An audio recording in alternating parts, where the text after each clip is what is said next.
कितना बड़ा झूठा है, कितना ज़्यादा हम सबसे झूठ बोल रहा है। आपको पता होगा कि इजराइल हर बार ये कहता है कि हमास ने 7 अक्टूबर को हमारे ऊपर अचानक हमला किया, जिसके चलते ना तो हमें कोई चेतावनी दी गई थी और ना ही हमें किसी बात को लेकर आगाह किया गया था। सीधा हमास ने हमला कर दिया था। तो आपको यहाँ पर बताते चले कि यह भी इजराइल का सबसे बड़ा झूठ है। जी हाँ, आपने सही सुना, सबसे बड़ा झूठ इजराइल का यही है। आज की इस बड़ी खबर के साथ मैं ताजुल मंसूरी, आप देख रहे हैं इंटरनेशनल अवेयरनेस।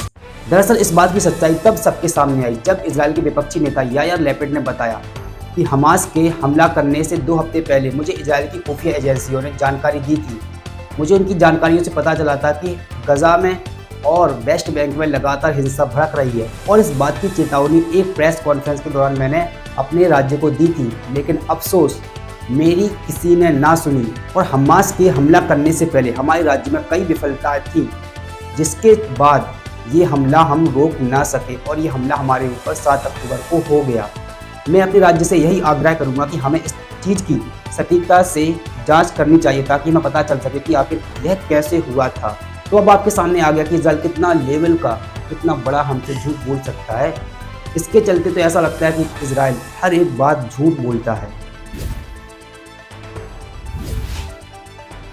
उधर यमन ने भी लगातार अपने हमले तेज कर दिए हैं। रेड सी में इजराइल या फिर इजराइल से जुड़ी कोई भी जहाज गुजरती है तो वहां से उसके ऊपर हमला कर दिया जाता है, जिसके चलते वैश्विक स्तर पर बड़ी बड़ी शिपिंग कंपनियां, शीर्ष तेल की कंपनियों ने अपने रास्ते बदल लिए हैं और वहां से दूसरा रास्ता चुन लिया है, जिसके चलते वैश्विक स्तर पर व्यापार महत्वपूर्ण गलियारे से हटता जा रहा है।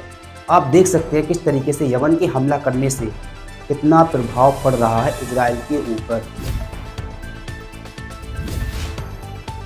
वहीं फ्रांसीसी विदेश मंत्रालय का कहना है कि हम लगातार गाजा बमबारी में हमारे कर्मचारी मारे गए हैं, उसके लिए इजराइल के अधिकारियों का स्पष्टीकरण का इंतजार कर रहे हैं।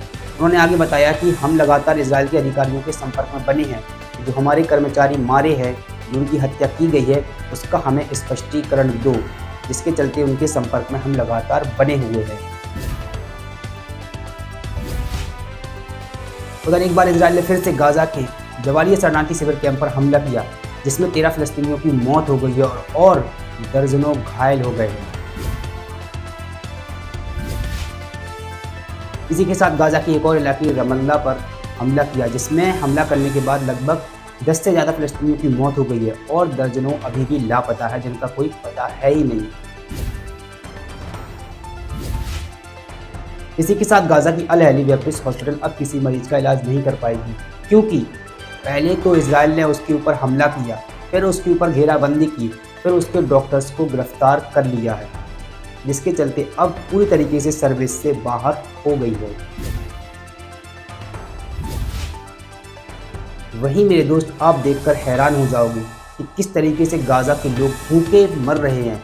गोलियों से नहीं तो भूख के कारण मर रहे हैं, प्यास के कारण मर रहे हैं। किस तरीके से वो खाना के लिए तड़प रहे हैं, अपने अपने खाली बर्तन लिए हैं और उसमें इंतज़ार कर रहे हैं कि कोई तो खाना इसमें डाल दे। वीडियो में देखें आप।